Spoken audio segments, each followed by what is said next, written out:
तो टाटा मोटर्स ने इंडिया में अपनी अब तक की सबसे powerful advance EV Harrier EV launch कर दी है, जिसकी एक्स शोरूम प्राइस रख दी गई है 21.49 लाख से शुरुआत, मतलब 21.5 लाख रुपए से शुरू है। लेकिन भाई ये कोई हल्की फुल्की इलेक्ट्रिक एसयूवी नहीं है। इसमें टाटा ने वो सारे तड़के डाले हैं अब तक के सफारी में जो मिसिंग थे ना, वो सब डाल दिया है। अब बात करते हैं इसकी सबसे दमदार चीज की, ऑल व्हील ड्राइव सिस्टम। यानी गाड़ी को सिर्फ रोड पर ही नहीं, कच्चे पक्के ऊबड़ खाबड़ हर तरह के रास्ते पर आप चला सकते हो। हैरियर ईवी बोलती नहीं, सीधा चढ़ जाती है। टाटा ने 5 साल पहले सफारी स्टॉर्म से इंजन फीचर्स को बाय बाय कर दिया था, लेकिन अब ईवी के बहाने फिर से वापस ला दिए गए हैं। अब लुक्स की बात करें भाई, शार्प कट्स, क्लीन डिजाइन और मॉडर्न एलईडी ट्रीटमेंट। लेकिन रुको जरा, ठहरो, महिंद्रा भी खाली नहीं बैठी है। उसने भी अपना कूपे एसयूवी कार्ड फेंक दिया है, XEV9, जिसे लोग एक्स फैक्टर वाली ईवी बोल रहे हैं, जिसका प्राइस 21,90,000 रुपए से शुरू किया गया है और फीचर्स और प्रेजेंस के मामले में ऑडी या BMW से भी कम नहीं लगती। अब असली सवाल ये आता है, टाटा हैरियर ईवी लेनी चाहिए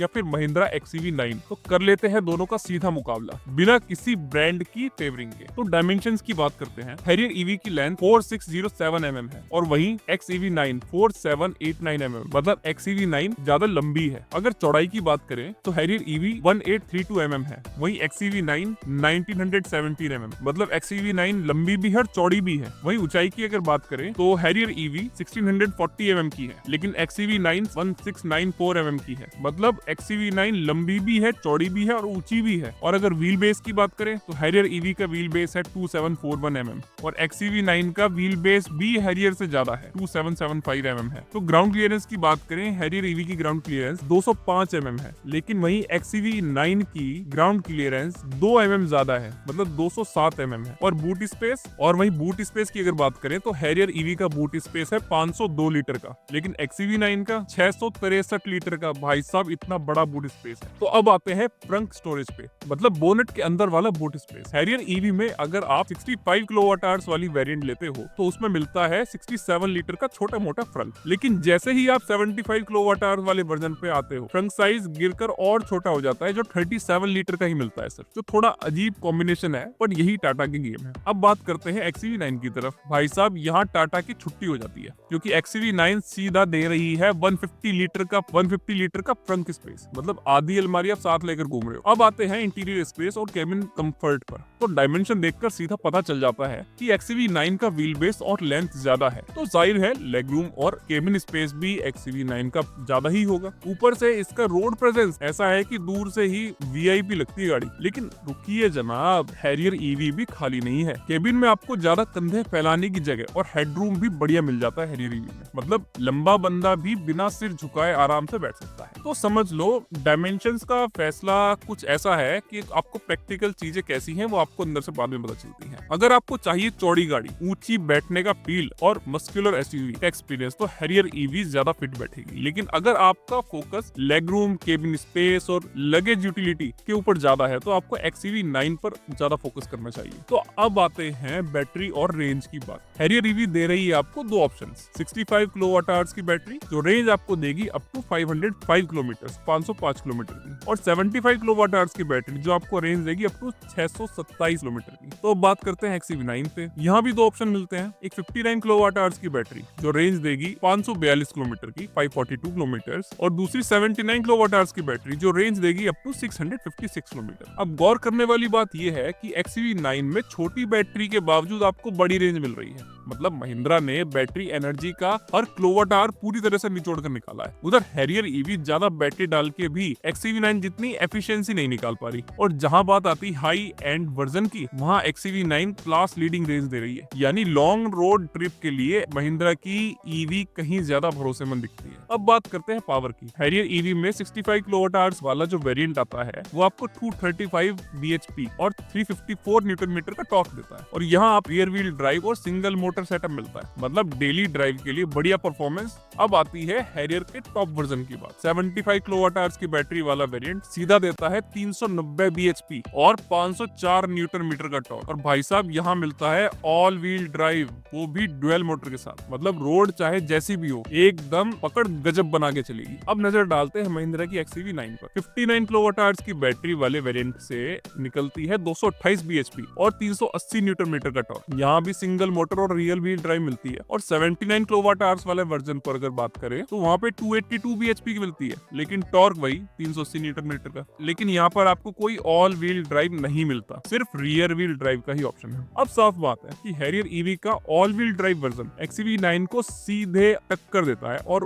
उसको कंपटीशन से बाहर करता है। डुअल मोटर की वजह से ट्रैक्शन भी दमदार और ड्राइविंग थ्रिल भी आपको जबरदस्त मिलने वाला है। और लोअर वेरिएंट्स की बात करें तो हाँ, हैरियर थोड़ा कम bhp देता है XUV9 से, पर टॉर्क में फायदा बनाए रखता है। तो ओवरऑल अगर बात करें raw performance all wheel drive experience की, हैरियर ईवी डेफिनेटली एक स्ट्रॉन्ग चॉइस बनती है। अब आते हैं चार्जिंग ऑप्शंस पर। हैरियर ईवी दे रही है 3.3 किलोवाट AC और 7.2 kilowatt AC charging, 120 kilowatt hours का DC फास्ट चार्जिंग ऑप्शन। वहीं XUV9 कहती है, मैं भी पीछे नहीं हूँ भाई, 3.2 kilowatt AC and 7.2 kilowatt AC और एक्स्ट्रा पावरफुल 11.2 किलोवाट का AC चार्जर, साथ में 180 किलोवाट का DC फास्ट चार्जिंग सपोर्ट देती है। मतलब चार्जिंग टाइम को लेकर XUV9 यहाँ थोड़ा ऊपर निकल जाती है। DC फास्ट चार्जर के दम पे महिंद्रा ने लंबी दूरी वालों के लिए एक प्लस पॉइंट निकाल दिया है। अब थोड़ी एक्सटीरियर लुक्स की बात कर लेते हैं, क्योंकि पहली नजर का इंप्रेशन सबसे ज्यादा मायने रखता है। हैरियर ईवी दिखने में काफी कुछ 2023 में आई फेस लिफ्टेड हैरियर जैसी दिखती है, लेकिन टाटा ने इसे सिर्फ पेट्रोल डीजल से बिजली वाली गाड़ी में बदलने के लिए नहीं, बल्कि अपनी ईवी फैमिली के हिसाब से खास तौर पर डिजाइन किया है। फ्रंट साइड पे बात करें तो इसमें मिलता है एक नया क्लोज ऑफ ग्रिल, नीचे की तरफ लाइन बेस्ड रिवाइज्ड बम्पर जो दिखने में एकदम शार्प और फ्यूचरिस्टिक लगता है। साइड में मिलते हैं एरो ऑप्टिमाइज्ड एलॉय व्हील्स और फ्रंट डोर्स पे ईवी बैजिंग जो साफ बताता है भाई मैं फ्यूचर से आई। ओवरऑल एसयूवी की बॉडी आइस मॉडल से थोड़ी बड़ी लगती है, जिससे रोड पे इसकी सॉलिड प्रेजेंस दिखती है। मतलब चलती गाड़ी से लोग पलट कर देखेंगे आपको। अब आते हैं XUV9 पर। ये एसयूवी नहीं भाई, ये तो कूपे स्टाइल वाली फ्यूचरिस्टिक राइड लगाती है। फ्रंट लुक ऐसा XUV 700 का फेसलिफ्ट आ गया, बट और ज्यादा मस्कुलर, एंगुलर और एग्रेसिव। इसमें वो 2025 वाला वाइब है, ईवी का नया जमाना, और महिंद्रा ने इसमें पूरा दम झोंक दिया है। अब डिजाइन किसका बेहतर लगेगा वो आपके टेस्ट पर डिपेंड करता है। किसी को स्ट्रॉन्ग एसयूवी लुक पसंद आएंगे तो किसी को शार्प और कूपे जैसी ईवी अपील। अब देखो वो कॉमन फीचर जो दोनों गाड़ियों में आपको मिलते हैं, मतलब स्टाइलिंग के नाम पे कोई भी कम नहीं है। Full LED headlamp, connected tail lights और DRLs, all disc brakes, front and rear parking sensors, powered और folding ORVM, shark fin antenna, rear wiper plus defogger, automatic headlamp, rain sensing wipers, panoramic sunroof, auto park assist, 19 inches के alloy wheels, sequential indicators, gesture based boot opening, LED fog lights. मतलब दोनों गाड़ियां भर भर के style और technology दे रही हैं। हैरियर ईवी है थोड़ी एसयूवी-ish और रोड पे भारी दिखने वाली गाड़ी, तो वहीं XUV9 है मॉडर्न और थोड़ा स्पोर्टी कूपे वाला वाइब देती है। अब देख लेते हैं क्या क्या डिफरेंट मिलता है इन दोनों गाड़ियों में। XUV9 में मिलते हैं फ्लश डोर हैंडल्स, तो चलते चलते बाहर निकलते हैं एकदम प्रीमियम फील देते हैं, जबकि हैरियर ईवी में आपको मिलते हैं नॉर्मल डोर हैंडल्स। मतलब पुराने स्टाइल वाले काम तो बढ़िया करते हैं, पर फील में थोड़ा पीछे रह जाते हैं। C pillar mounted door handles XUV9 की स्टाइल को थोड़ा स्पोर्टी बना देते हैं, जबकि हैरियर ईवी में सब कुछ क्लासिक एसयूवी स्टाइल में मिलता है। हैरियर ईवी में आपको फंक्शनल रूफ रेल्स मिलते हैं जो ना सिर्फ देखने में टफ लगते हैं बल्कि जरूरत पड़ने पर काम भी आते हैं। वहीं XUV9 में ये चीज मिसिंग है। इंटीरियर की बात करें तो दोनों ही गाड़ियों के अंदर लुक काफी प्रीमियम और फ्यूचर रेडी लगते हैं, लेकिन अगर सीधा बोलूं तो भाई XUV9 का केबिन ज्यादा फ्यूचरिस्टिक लगता है। अब बात करते हैं उन कॉमन फीचर्स की जो दोनों में भर भर के मिल रहे हैं। Steering mounted control, adaptive cruise control, rear AC vents, dual zone climate control, digital key, electronic parking brake plus auto hold, driver armrest, 60-40 split seats, rear armrest with cup holder, front ventilated seats, auto dimming IRVM, connected car features, paddle shifters, wireless Android Auto and Apple CarPlay, 360 degree camera, push button start and stop, leather upholstery, wireless charging, cooled glove box, built in navigation, ambient lighting, boss mode, rear sunshade, air purifier, illuminated logo, 65 what USB-C fast charging और हाँ Dolby Atmos वाला sound system.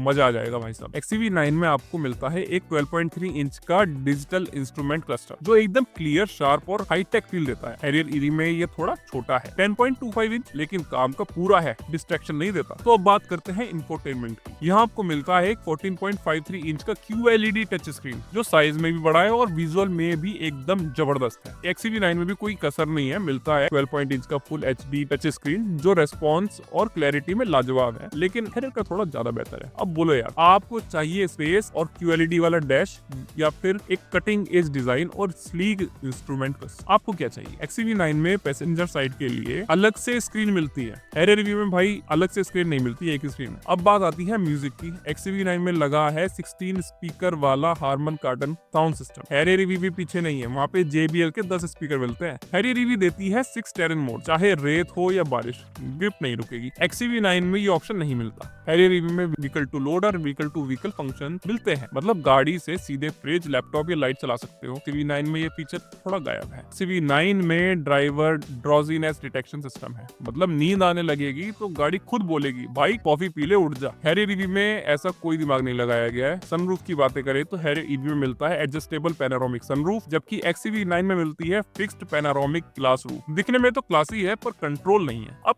थोड़ा नजर मारते हैं safety पर। Safety wise Harrier EV बनी है मॉडिफाइड एक्टिव प्लस प्लेटफॉर्म पर, जो सॉलिड है और टेस्टेड है। इसका ही दूसरा वर्जन जो आइस वर्जन है 5 स्टार ग्लोबल एनकैप में पास हो चुका है, तो बिल्ड क्वालिटी पर भाई साहब पूरा भरोसा कर सकते हो। XUV9 को भी भारत एनकैप में 5 स्टार मिल चुके हैं, लेकिन कुछ रिसेंट रियल लाइफ केसेस में इसकी बिल्ड क्वालिटी को लेकर सवाल उठे हैं। अब देखो, क्रैश टेस्ट रेटिंग तो एक सर्टिफिकेट है, लेकिन असली फीलिंग तब आती है जब रोड पर कुछ भिड़ जाए और गाड़ी अंदर से बोल दे डोंट वरी ब्रो, मैं हूं ना। और भाई हैरियर ईवी की बिल्ड क्वालिटी तो लोग पहले से ही एक्सीडेंट्स में लाइव डेमो के जरिए देख चुके हैं। सॉलिड फील है, टैंक जैसा बॉडी स्ट्रक्चर है। तो सवाल ये नहीं है कि फीचर्स कौन से ज्यादा है, सवाल ये है कि आपके चलाने का अंदाज कैसा है। अब बारी आपकी है। Tata Harrier EV, tough and torque या महिंद्रा XUV9, टेक और लग्जरी वाली अर्बन ब्यूटी, आपको क्या चाहिए? कमेंट में जरूर बताओ।